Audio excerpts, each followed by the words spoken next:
Zacarías capítulo 13, desde el verso número 1 en adelante. Dice la palabra del Señor así: Ese día yo perdonaré a mi pueblo, los descendientes de David y los habitantes de Jerusalén siempre encontrarán perdón en mí. Borraré de la tierra a todos los ídolos y nunca más serán recordados. Acabaré también con sus profetas, que hablan guiados por malos espíritus. Cuando alguien quiera engañarlos diciendo que habla de mi parte, sus propios padres lo condenarán a morir y ellos mismos lo matarán. Yo soy el Dios Todopoderoso y juro que así se hará. Ese día los profetas se avergonzarán de haber anunciado mensajes falsos y nunca más volverán a engañar a otros. En vez de llamarse profetas, dirán que son campesinos y que desde jóvenes han cultivado la tierra. Y si alguien les pregunta por las cicatrices que tienen en sus manos, dirán que se cortaron en casa de unos amigos y no en los cultos de dioses extraños. El Dios Todopoderoso afirma: despiértate, espada, y mata a mi rey escogido, mata a mi mejor amigo. Así mi pueblo se dispersará y yo acabaré con sus descendientes. De la gente de este país morirán 2/3 partes y el resto quedará sin vida, pero los castigaré para hacerlos cambiar y volverán a obedecerme. Yo soy el Dios de Israel y juro que así será. Cuando me llamen, les responderé. Yo los recogeré como mi pueblo y yo los reconoceré como mi pueblo y ellos me reconocerán como su Dios. Y bueno, este es un pasaje tremendo, el que nos plantea aquí la palabra del Señor. Como ustedes pues recordarán, Zacarías es un libro profético. Zacarías es un profeta del Antiguo Testamento. Lo que nos muestra el libro es que era un profeta joven, ¿sí?, que fue encomendado por Dios para ir y llevar un mensaje al pueblo de Israel. Y él pues sigue en ese proceso de llevar ese mensaje al pueblo de Israel, sigue allí manifestando que quiere llevarles ese mensaje y pues que ellos entiendan cuál es el mensaje que ellos deben recibir y que lo pongan por práctica, ¿cierto? Que estén atentos a percibidos. Cuando uno lee esta porción de la Biblia, se repite dos expresiones. Dice, en aquel tiempo y en aquel día. Y meditando en esto, pues yo le colocaba un título a esta reflexión: el tiempo al que debemos ponerle atención. Hay tiempos en los que nosotros nos relajamos, en los que nosotros los invertimos para descansar y para estar despreocupados, ¿cierto? Pero hay otros tiempos de los que nos muestra la palabra del Señor, que son tiempos en los que nosotros debemos estar poniéndole atención. Hay momentos a los que hay que ponerle atención. Y esta palabra en aquel tiempo y en aquel día está conjugada en tiempo pasado. Lo curioso es que aquí está conjugada en tiempo pasado, en esa conjugación gramatical, pero lo curioso es que los sucesos que allí narran tienen que ver o corresponden a un tiempo futuro. Y ahí hay unos contrastes que uno dice la palabra de Dios es espectacular, ¿cierto? Y nos están mostrando entonces cosas que vienen para el futuro, pero que Dios las tiene determinadas a hacer en un momento especial. Y meditando en eso, entonces entendía que esto hace referencia al tiempo de la gran tribulación, pero también al tiempo del anticristo. Cuando está hablando aquí, mirando otra versión, dice, en aquel día brotará un manantial para la dinastía de David y para el pueblo de Jerusalén, una fuente que los limpiará de todos sus pecados e impurezas. En aquel día, sigue diciendo en el segundo versículo, ¿no? Así como comienza en el versículo 1. Y por eso se repite, ¿no? Pero cuando habla de en aquel tiempo o en aquel día, pues está haciendo esa referencia al tiempo que todavía no se ha desarrollado, que es el tiempo de la gran tribulación, que es el tiempo donde se va a manifestar el anticristo. ¿Y quién es el anticristo? ¿Cómo nos lo muestra la Biblia a ese anticristo? Pues como ese dictador o ese gran dictador mundial que se va a manifestar engañando, va a engañar con sus promesas y sobre todo va a establecer o a manifestar promesas de paz, promesas de seguridad a todo el pueblo, pero que son promesas engañosas. Lo que nos muestra la palabra del Señor es que es un tiempo en donde este personaje ocasionará el peor periodo de toda la historia. Será un periodo donde de una manera cruenta, de una manera fuerte, se van a manifestar guerras, desastres naturales, hambre, pobreza, represión, etcétera, etcétera, etcétera. Vamos a ver la manifestación de todas estas cosas tan dolorosas para los que estén o estemos en ese tiempo, ¿cierto? Que será un tiempo bastante doloroso.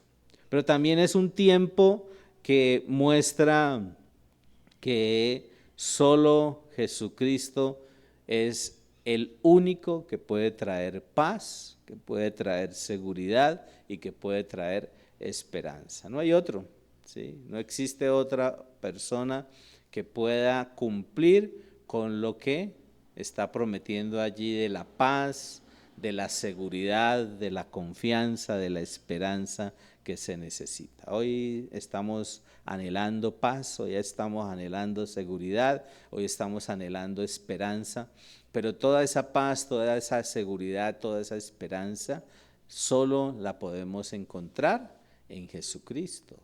Por eso es que tenemos que proclamar el nombre de Cristo, por eso es que tenemos que proclamar el mensaje del Evangelio. A eso estamos llamados constantemente, a proclamar el mensaje de la esperanza, a proclamar el mensaje del Evangelio. No nos podemos quedar quietos, callados, tenemos que buscar la manera, tenemos que buscar los medios, tenemos que inventarnos, ¿cierto?, todas las estrategias que nosotros podamos inventarnos para poder llevar ese mensaje del Evangelio a otros. Este es un tiempo también donde se va a manifestar el retorno del Mesías.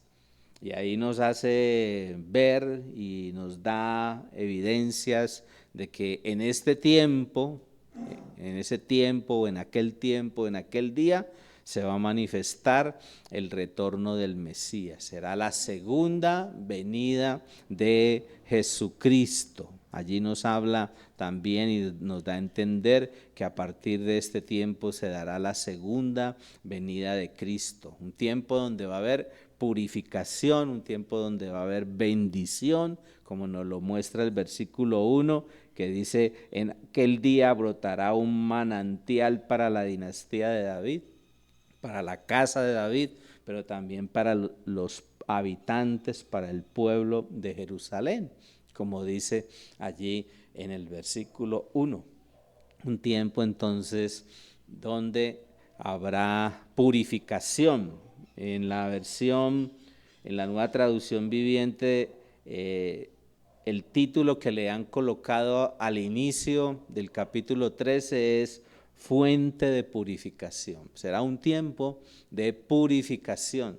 Todo este tiempo del que nos está narrando allí, ¿no? Un tiempo de purificación, pero un tiempo también donde se manifestará el Mesías, donde retornará el Mesías por segunda vez, ¿sí? Y si usted se devuelve al capítulo 12, ahí al capítulo 12, al versículo 10 del capítulo 12, en la nueva traducción viviente, mire cómo dice esta porción, dice: entonces derramaré un espíritu de gracia y oración sobre la familia de David y sobre los habitantes de Jerusalén. Me mirarán a mí, a quien atravesaron, y harán duelo por él como un hijo único. Se lamentarán amargamente como quien llora la muerte de un primer hijo varón. Y es tremendo esto aquí, ¿cierto? Porque está recordando que ellos podrán ver al Mesías que viene por segunda vez, ¿no? Como nos lo dice allí en el versículo 1 y 2 de Zacarías capítulo 13. En aquel día brotará un manantial para la dinastía de David y para el pueblo de Jerusalén, una fuente que los limpiará de todos sus pecados e impurezas. En aquel día, dice el Señor de los ejércitos, borraré el culto a ídolos en toda la tierra para que se olviden hasta de los nombres de esos ídolos. Quitaré de la tierra tanto los falsos profetas como al espíritu de impureza que los acompañaba. Será un tiempo de purificación y de bendición, ¿sí? A eso también hace referencia esta porción de la palabra de Dios. Pero también será un tiempo para acabar con la idolatría, como dice allí.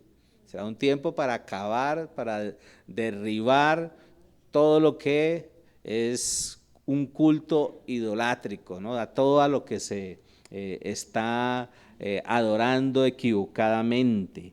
Y yo recordaba y miraba allí en Apocalipsis capítulo 19, en el verso 20, dice: y la bestia fue capturada y junto con ella el falso profeta que hacía grandes milagros en nombre de la bestia, milagros que engañaban a todos los que habían aceptado la marca de la bestia y adorado a su estatua. Tanto la bestia como el falso profeta fueron lanzados vivos al lago de fuego que arde con azufre. Tremenda escena allí, ¿no? Toda una escena dantesca allí, la que se evidencia en este pasaje, en esta porción de la Escritura, ¿no? Que nos hace referencia a ese tiempo de purificación, a ese tiempo de bendición, donde se va a manifestar el Mesías, donde va a él a traer esa paz, esa seguridad y esa esperanza que ha estado proclamando constantemente. Pero como les decía ahora, es un tiempo para acabar con la idolatría, es un tiempo donde todos esos espíritus de inmundicia, como los muestra la Biblia, esos demonios, esos espíritus malignos, serán quitados, cortados de la tierra, como lo dice en la otra versión, ¿no? En la versión tradicional habla de eso, ¿no? Que esos espíritus malignos serán quitados, serán cortados de la tierra, allí en el capítulo 13, ¿sí? Y como nos lo referencia también Apocalipsis, ¿no? Es ese falso profeta, esa bestia, ¿cuál va a ser la recompensa, el premio que va a recibir? ese anticristo que va a ser arrojado al lago de fuego, ¿no? Un lago que arde en azufre. Ustedes han olido el azufre encendido, ¿sí? Eso es fuerte, ¿no? Y uno dice un lago de azufre encendido constantemente, y ahí va a ser arrojado ese falso profeta, esa bestia, ¿sí? Pero también habla de nuestro enemigo espiritual. Apocalipsis nos habla y nos confirma que ese enemigo espiritual, que ese Satanás, va a ser lanzado también a un abismo profundo. Entonces miren el castigo, miren lo que va a recibir, la recompensa que va a recibir esta serie de personajes que son los demonios, los espíritus malignos, el falso profeta, el anticristo, Satanás, todos ellos, dice ahí la palabra de Dios, que van a recibir su castigo. Y eso tiene que darnos esperanza, porque uno ve que constantemente la injusticia coge fuerza, ¿cierto? La injusticia coge fuerza. La gente mala quiere predominar, la gente mala quiere gobernar, la gente mala quiere obrar desde su interés particular, y piensan que no van o no va a suceder nada con ellos, y Dios en su palabra nos da esperanza de que Él hará juicio y Él hará castigo contra esas personas que actúan en contra a sus preceptos, a sus principios y a su voluntad. También va a ser un tiempo, como decía, aparte de acabar con la idolatría, va a ser un tiempo de restauración de la fidelidad del pueblo de Dios. Si ustedes me acompañan nuevamente allí a Zacarías capítulo 13, en el verso 3 y en el verso 4 dice: si alguno continúa profetizando, su propio padre y madre le dirán: debes morir, porque has profetizado mentiras en el nombre del Señor. Entonces, mientras esté profetizando, su propio padre y madre lo apuñalarán. En aquel día la gente se avergonzará de decir que tiene el don profético. Nadie se hará pasar por profeta vistiéndose con ropa de profeta. Y es fuerte también esta porción, porque habla de que será un tiempo de restauración de la fidelidad del pueblo de Dios. Aquí lo que nos da a entender esta porción es que va a cesar las profecías. ¿Y por qué van a cesar las profecías? Se van a acabar las profecías porque ya todo lo que se había anunciado, ya todo lo que se había pronosticado que iba a suceder, se estaba cumpliendo o se ha cumplido, ¿sí? Y entonces ya no hay necesidad, entonces de que se siga profetizando. Como dice allí en Primera de Corintios, si ustedes me acompañan en Primera de Corintios capítulo 13, en el verso 8, dice: la profecía, el hablar en idiomas desconocidos y el conocimiento especial se volverán inútiles, pero el amor durará para siempre. ¿Sí? Acabará la profecía, el pronosticar lo que Dios iba a hacer, el revelar o el anunciar lo que Dios iba a hacer.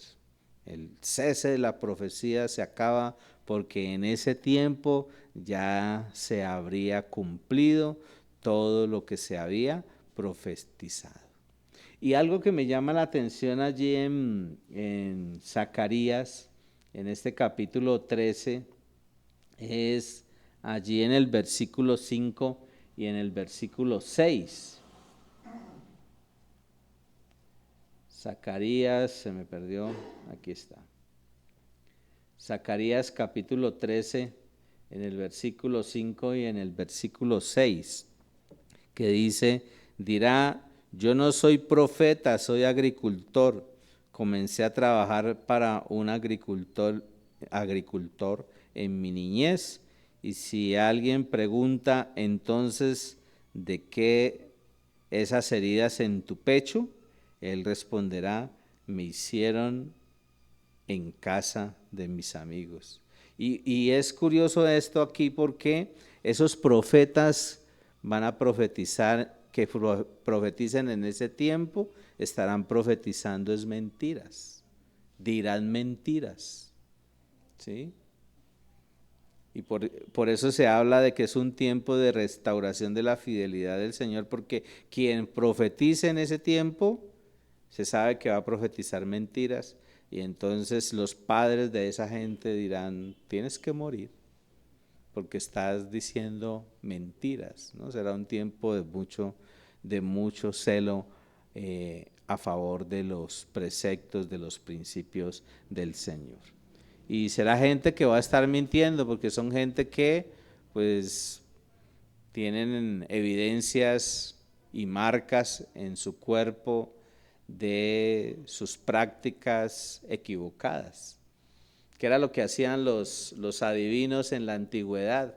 Ellos entraban en esos éxtasis, y en esos éxtasis como para meterse más en esa dimensión espiritual, se flagelaban, se herían, se hacían heridas, se hacían, ¿sí?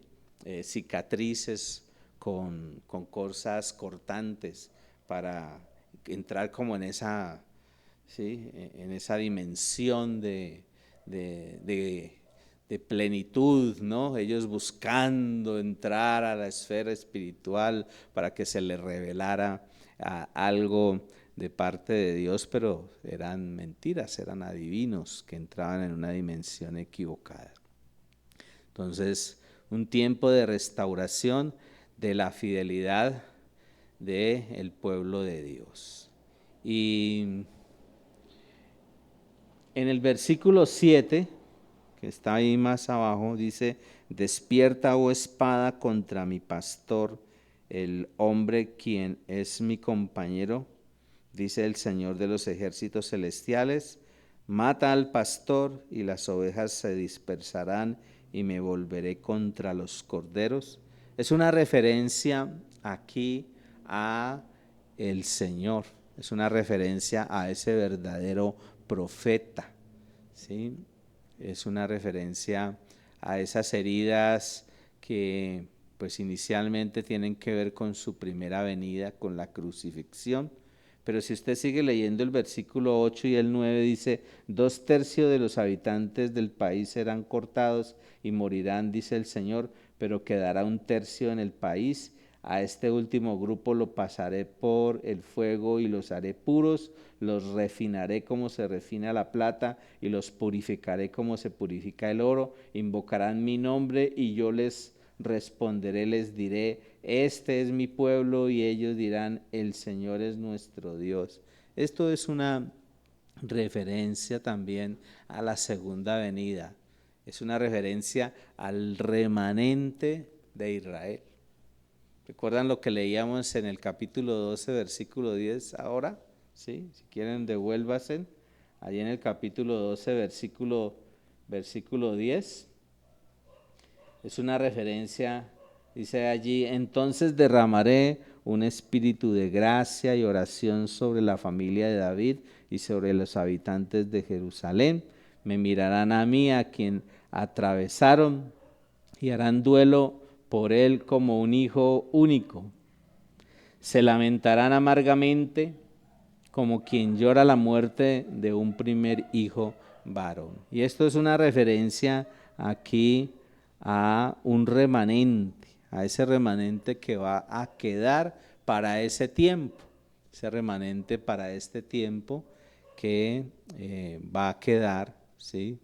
Y del pueblo de Israel, un remanente que verá al verdadero pastor, un remanente que será fiel al Mesías que ya fue crucificado, pero también un remanente que ha tenido que pasar por sufrimiento, por persecución, y que, como lo dice Zacarías, ¿sí?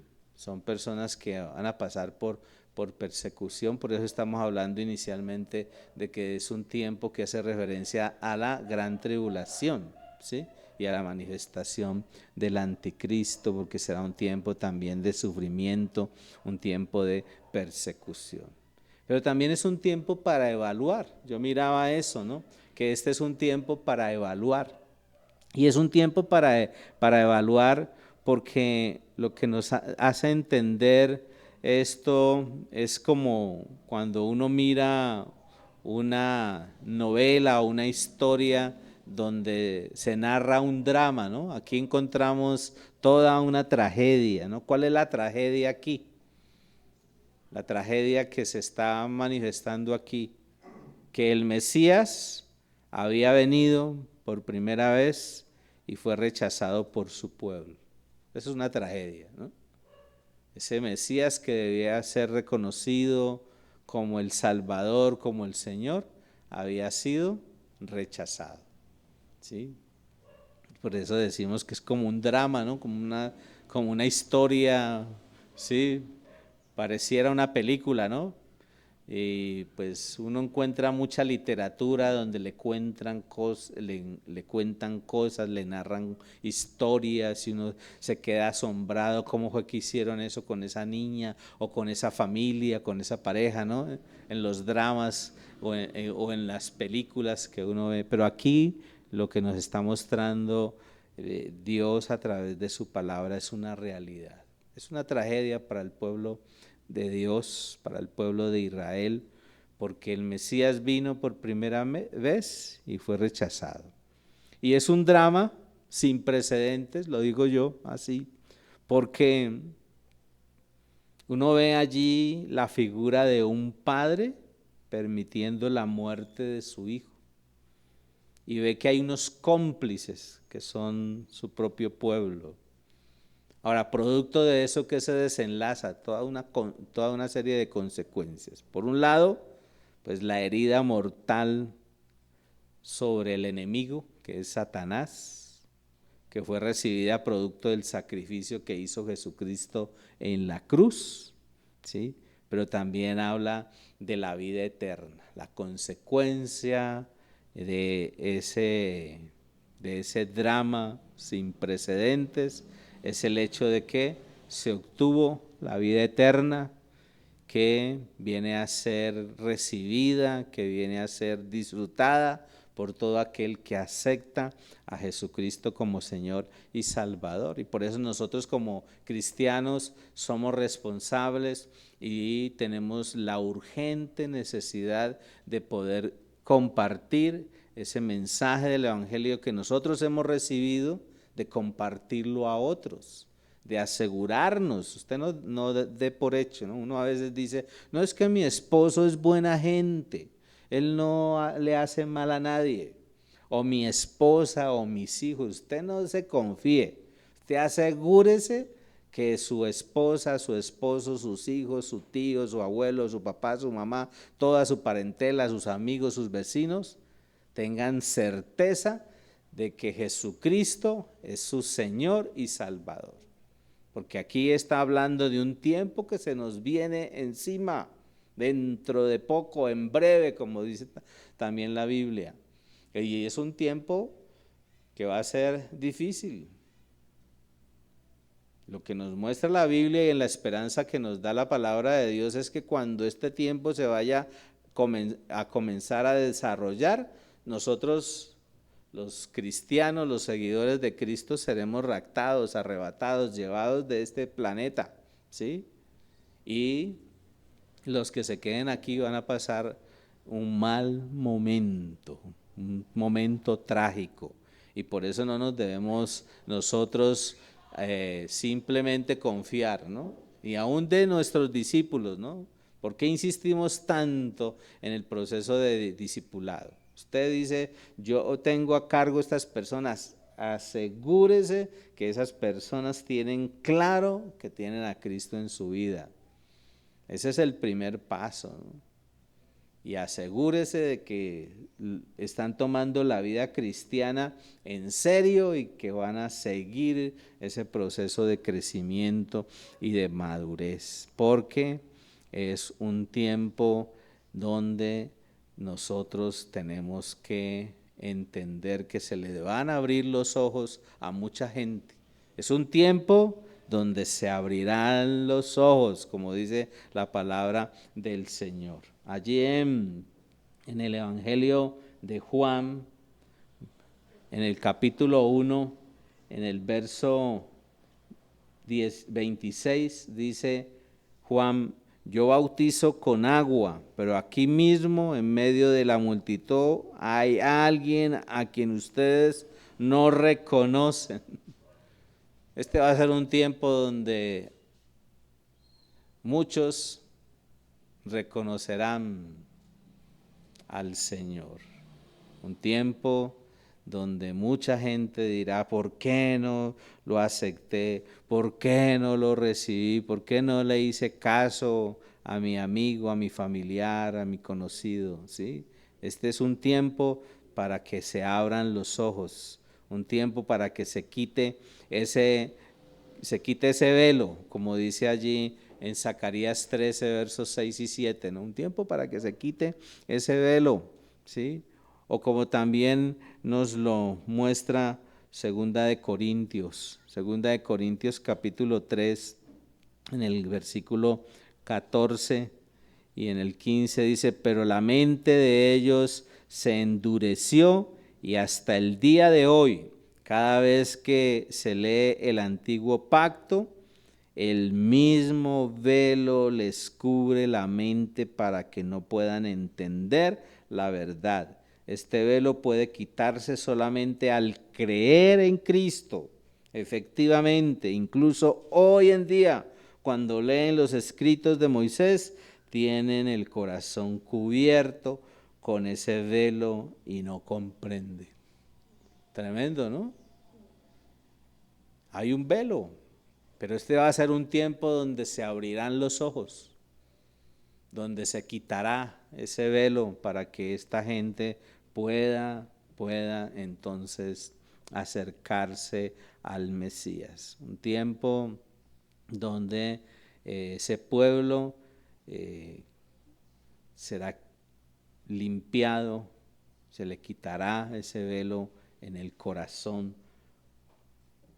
Y mirando nuevamente Zacarías, allí en el capítulo 13, en el verso 6 y 7, ¿no?, que les leía, dice: y si alguien pregunta entonces de qué esas heridas en tu pecho, él responderá: me hirieron en casa de mis amigos.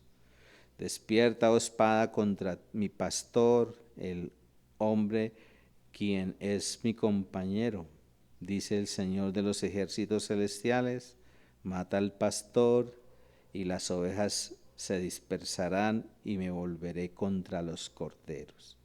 Y si usted lee en la traducción en lenguaje actual, este versículo dice: y si alguien les pregunta, versículo 6, por las cicatrices que tienen en las manos, dirán que se cortaron en casa de unos amigos y no en los cultos de dioses extraños.